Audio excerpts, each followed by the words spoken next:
Welcome to the place where people of faith find real answers. We believe women deserve more than just religious band-aids for their most difficult and destructive relationships. And now for today's episode of Relationship Truth Unfiltered.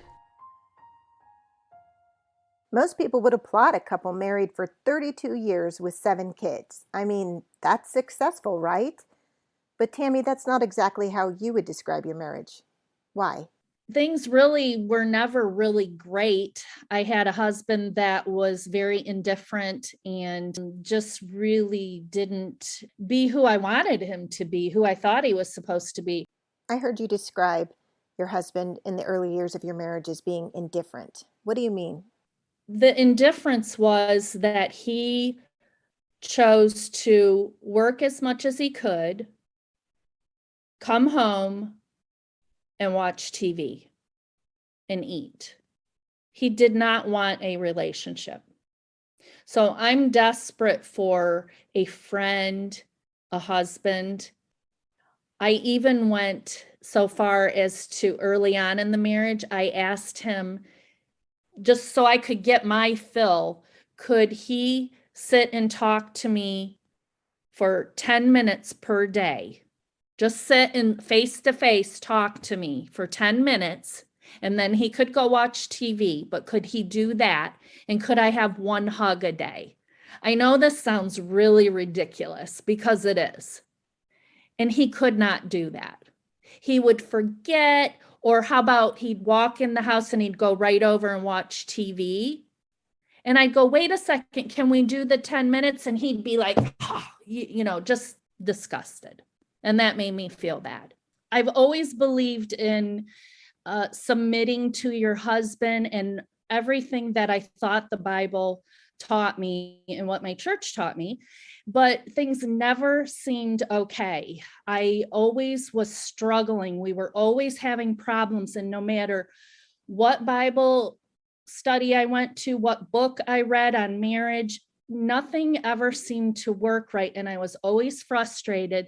And I realize now that I was extremely angry mother and wife because of all that I was going through. And I thought I was really the problem. I thought if I would just get myself right, that I would have this marriage that I saw so many other people have, that they had a best friend. And that's all I wanted. None of that produced a best friend or even a helper. What was that like? He never helped in the house. He never helped with dishes.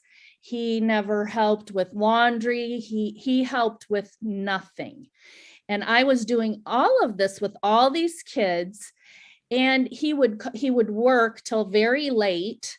I was very lonely. I have all these kids. I'm homeschooling. I was lonely, and I really wanted this man to be my best friend and to just be my confidant and just the person that I meshed with. That's why I married him. Things got pretty controlling too, didn't they? He had complete control of the money, and I would have to ask him for money. I needed money for groceries. And then when I would spend a certain amount, he would think it was too much, and I could just never do anything right. But if he went to the grocery store, he would spend double what I would spend, and it was okay. So it was very unbalanced. Did you experience a lot of anger from him in the home? Lots of anger. He never hit me, but there was still this abuse there where, his anger caused me to be fearful. I was scared. I didn't realize it at the time, but I was scared. What was his anger like? His anger was like slamming things down and slamming cupboards and stomping around, slamming doors. And it rattled me. It scared me. What would set him off? Setting him off could be something as simple as the dog was in his way and he tripped over the dog, or if he opened the refrigerator and something fell out onto the floor. Or how about if I said, could we just talk? Can we just talk? I just want to talk. Or how about this would really set him off if he's watching say a violent TV show, and I'd ask him to turn it off because the kids are around, oh, that would definitely, he would say things like, can't a man be in his own home and watch what he wants to watch? So nothing made sense to me. Unfortunately, a lot of women deal with these kinds of situations, but yours got worse. Describe that. In 2010, it just got really, really bad. What do you mean? We went from indifferent to he was following me around, waking me up in the middle of the night, demanding sex all the time. Like, it was really ugly and really bad. So I went to my church because I needed help. And my church told me that, I'm very angry and I needed to submit to him, and I needed to be understanding. And he works a lot, and I needed to have sex with him and not deny him of that. And I needed to allow God to work in him and not to demand all these things that I demanded. What were the things that you were demanding? I wanted him to let me sleep during the night. I wanted to be able to say no to sex if I didn't want to. I wanted a husband that would have a conversation with me and talk to me. And I wanted to be able to have money without always having to ask him. And I was at an all-time low, and I didn't know what to do because the Bible says to submit to your husband, and it just didn't feel right. I didn't understand. I wanted to submit, but why would I have to submit to something so ugly and that didn't feel right? And I just didn't get it. But this is what I was told, and I believed it. What was the most frustrating part of the advice that you received from the church? It sounded like I had to do everything. It was all on me. And it didn't feel right. And I got to an all-time low because I didn't feel like anyone was listening to me. And I had some people saying, just leave him. And other people were saying, just submit to him. And then I was like, I don't know what to do. And I cried out to the Lord. And that's when I decided, you know what, God, I know you don't want me having sex with someone that I don't feel safe with. And I realized that the Bible does say submit to your husband, but a few sentences before that, it says submit to one another. And he wasn't a safe person for me. And when I finally said, okay, this is my body and I'm taking care of my body and I don't feel good about what's happening to my body, that was when my healing started. I read Leslie's book, The Emotionally Destructive Marriage, and this all happened at the same time. And I started having a voice in my own life. And I had a lot of flack from the church that I wasn't doing it right. But I decided I was going to honor God. And that's what felt right, not what everyone else Tell me was. what they said that you were doing not right. I was saying no to sex. Sometimes I was angry. I was unforgiving. This is what they told me, because he would say something and I'd go, he's lying.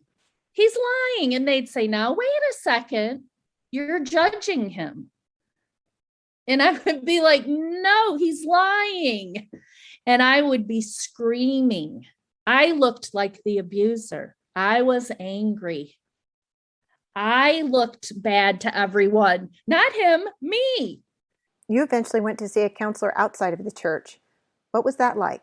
It was the counselor that recommended Leslie's book. I read Leslie's book. The counselor tells me this isn't how you're supposed to be treated. And I was amazed that someone actually said, you're not supposed to be treated this way. I had never heard that before. He didn't say, you need to be trying harder. You need to pray more. You need to have sex more. You need to go to more Bible studies. Read another book. Well, he did recommend Leslie's book. So but it was a male counselor. it was a male counselor. Wow, good. Life-changing. I'm thrilled. Life-changing. And I went to him for about 2 years, and I did my work. I joined Conquer. I watched her videos. Those were my devotions every day. and I wrote out everything. I did my work. I was like, Lord, I'm following you and I'm not listening to everyone else. And I just these are her videos. She does, they have the handout that goes with the videos. And that's I learned my learning process of writing things out. That's how I learn. I started journaling what he was doing to me. I was keeping track of things. And I was told before from the church that you don't keep a record of wrongs. So I had that in my head that I wasn't allowed to do that. But my counselor shared with me how you do need to keep track of things because he's saying so many things that are lies and not making sense that I was so confused. He was gaslighting me. So I started writing out the things that he said, because 3 weeks later he'd go, I never said that. And I'd pull out my journal and I'd go, oh, he did say it. I wrote it down. And so these were the things that helped me heal. And then listening to other people's stories on Conquer, I was like, oh, I'm not the only one. I thought I was the only person in this world. I really did. That doesn't make sense, but I thought no one else knew this crazy life I live. And here there's all these other women that are living these crazy lives too. So one of the things that really spoke to me that Leslie said was my big circle. And I might not be saying this right, but this is my takeaway from it. My big circle was, who do I want to be? And so I actually wrote it out. It's in one of my journals. And I wrote out, I want to be kind. I want to be patient. I want to be honest. I don't want to be the person I was, screaming and angry, and I don't want to be that person. So how do I get to that person I want to be? And so I wrote in that circle all that I wanted to be. And I realized I don't need to operate out of my thoughts and my feelings. I have thoughts and I have feelings, but that's not, if I operate out of that, oh, that's when I'm going to start screaming and I'm going to be angry and I'm going to say, this isn't right.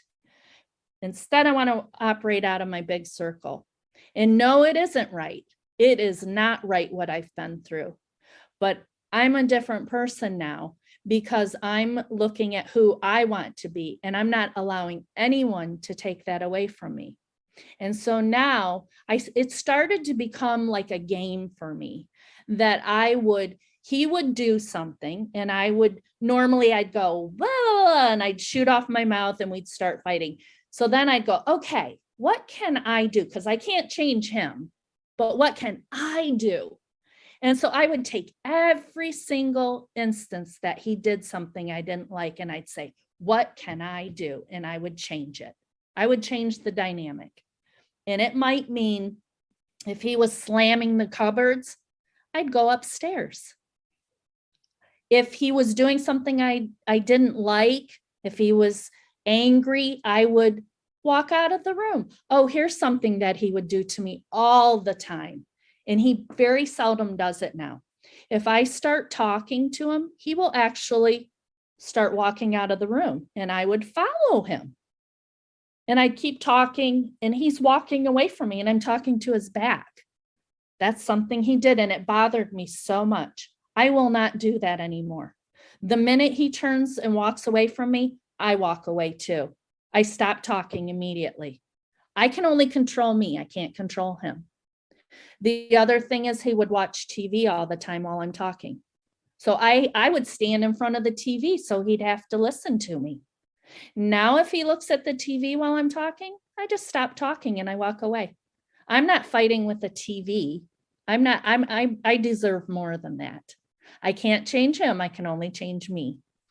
Did it end up changing him? Things have not changed a whole lot, but I have changed. And so I had to grieve my marriage. I had to have a good cry, a real good cry, and realize that I cannot do more to make him better. I can't. It does not work. And when I finally grieved the death of my marriage, I was able to say, okay, Lord, what do you want me to do now? And I think every person has a different answer, a different story. For me, what's best for me is to stay well. And I can do that. But in order to do that, I'm safe. That is number one. And the other thing that I can do is I let go of this marriage. I have to let go of it. Tell me what you mean when you say let go. Do you mean the marriage that you wanted, or what do you mean? So I have to let go of the marriage that I wanted, basically of marriage at all. How can there be a marriage where there's not mutual kindness and being a friend to the other person? I don't have all of that. And I'm okay now. I can be okay even though I had to lose a marriage. I had to lose it. So I can be married, but I don't operate as if I'm married. I live in the same house with someone. We seldom fight anymore. We don't fight because I don't expect to know where he's at. If he doesn't come home at night, I don't say a word. I have completely detached. And so there's the money. The money, well, with technology now, things are a little different. I have a debit card on my phone, Apple Pay. I didn't have that 20 years ago. I have it in my Amazon account. I don't have to go to someone and go, can I have $50 for groceries? Now I have it. And when we first started me doing this, where I just go to the grocery store and I'd spend $100. I didn't say, hey, can I have money? I just did it. Well, sometimes he would come home and go, oh my gosh, what you spent this, you'd spent that. And I'd go, yep, that was it. That was it. I mean, so he wasn't happy with what I was doing. Well, I'm not happy with what he's doing, and I'm not getting him back. I'm just taking care of my kids, and my kids need food, and I'm not going to ask for that money. I'm just going to go spend it. You had a pretty major event happen when it comes to the finances. Would you share that story? I think it was in 2018. I was on my way to church, and I had a few of the kids in the car with me. And it was a hot, hot day. It was like 90 degrees. And my car broke down. Well, I've always drove very, very junky cars. We never had a new car. We usually spent, maybe $2,000 for a car. So I did not have good cars. So I would always be driving around worried that the car would break down. This was my life for years and years. We couldn't afford a new car. We couldn't. So this Sunday, car breaks down. I call him because he's at home. He's mad. He tells me to call AAA. I call so I have to do all this. In the meantime, I had a Sunday school class I had to teach. So I'm stressed. I get to church. My daughter came, helped. She drove another daughter. Anyway, I got to church and I just broke down crying. And I went in the bathroom and I'm like, okay, I have to keep moving here. And I said, Lord, I'm getting a new car tomorrow. I'm getting a new car. And it was the scariest thing for me. The next morning, I got up and I went to a car dealership and I told him I wanted to lease a car. And he's like, what kind of car do you want? And I'm like, I don't know anything about cars. I don't know. He gave me an Equinox to drive for the day. I'm like, okay. I come back and I go, okay, how much is it? And I'm like, I don't know how I'm going to do this, and I got the car and my husband had to go sign the papers. I don't have a job. He had to sign for this. And so I text him and I said, I went and looked for a car. I'm tired of the cars breaking down. I found one. You need to go sign the papers. He says, we can't afford this, blah, blah, blah. I didn't respond. He went and he signed the papers. And I've been driving a nice car ever since. Those were the steps I started taking. I'm taking care of myself now. For so many years, I kept pointing the finger at him and going, he should do this. I need a new. Instead, I just take the step. I do it. Now, this isn't the answer for everyone. That might be not safe for some people to do something like I did. You have to know what your situation is, but you have to do something. And something else I did, and this is something that Leslie talks about. I'm a stay-at-home mom for all these years. I don't have any skills. I've been going to school now full time. I'm going to get a degree in psychology.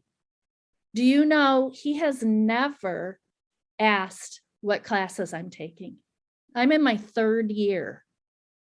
This gives you an idea. We lead completely separate lives and he's okay with it. I think this is what he always wanted. I just had to accept that he doesn't want to do certain things. He doesn't want that connection. And I also had to stop the physical part of it too. I had to, and that was huge healing for me to be I able was to actually say, wondering about that. So you're saying, so do you guys not have sex anymore? no, absolutely not. No, that's not a safe person for me. That's not, and believe me, I was scared for a long time waiting. And just like he never deals with anything, he didn't deal with that either. He just, I think he knows I'm a different person now. I'm not playing around. And I'm kind too. I'm kind to him. Tell me what that was like to take back the power sexually for yourself. I was scared because that was a huge part of the marriage, a demand. And I said one day, I will never, ever again have sex with you unless I feel safe. I just said that and I walked away. And that was it. It was never brought up again. Tami, would you offer some advice to listeners who may be waking up to the fact that they're in a destructive marriage?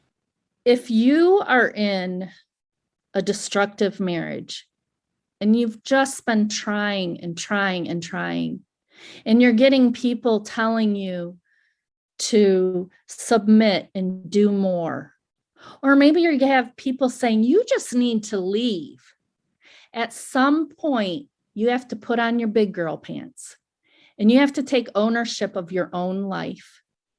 And you have to figure out, what is it that the Lord wants you to do?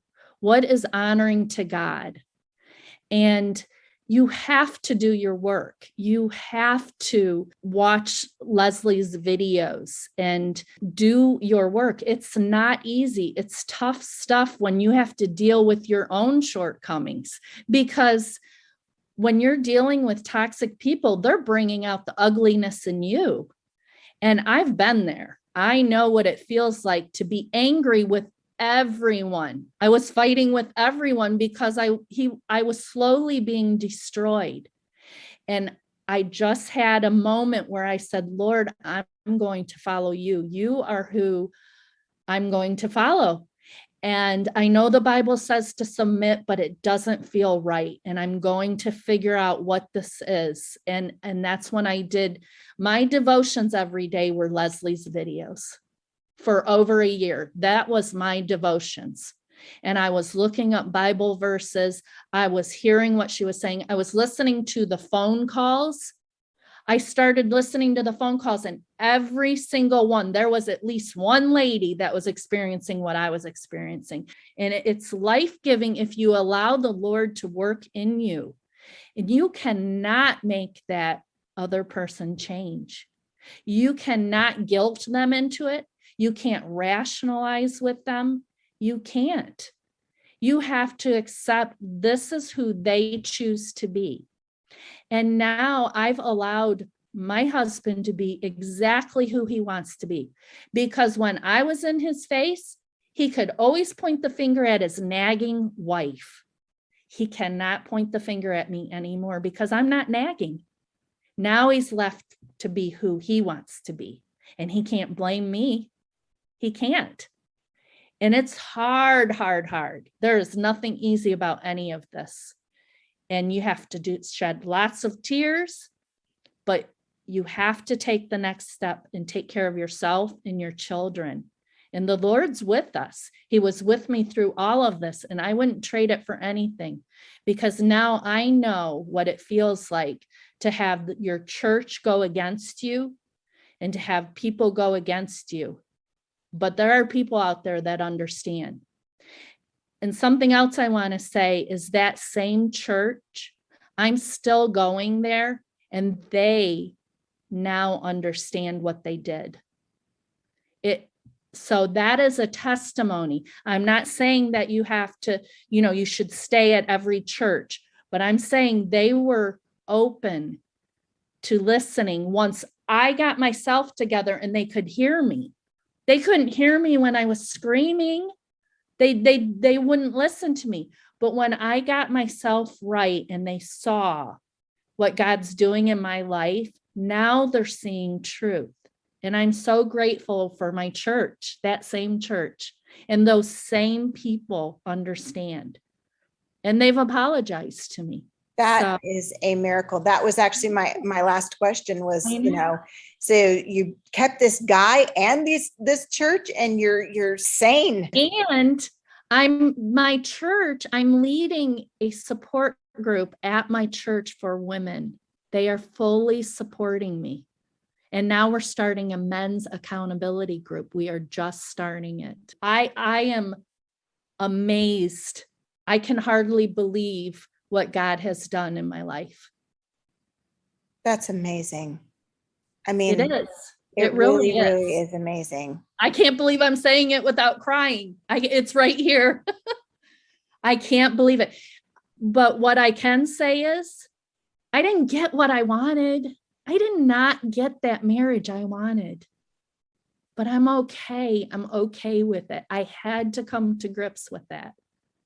I had to say, okay, Lord, I'm not getting what I want, but you're still going to use this for good. You will use this for good. I'm believing your word that you say you'll bring all things together for good, Romans 8:28. And I'm believing it and I'm seeing it. I did not believe it before. I believe it now. I held on to God's truths. Tami, thank you so much for sharing your story and for sharing that though you may not get everything you want, there is a way of staying well. Thank you for listening to Relationship Truth Unfiltered. If you haven't subscribed yet, be sure to hit that follow button. And we would appreciate if you would leave your honest rating and review of this podcast.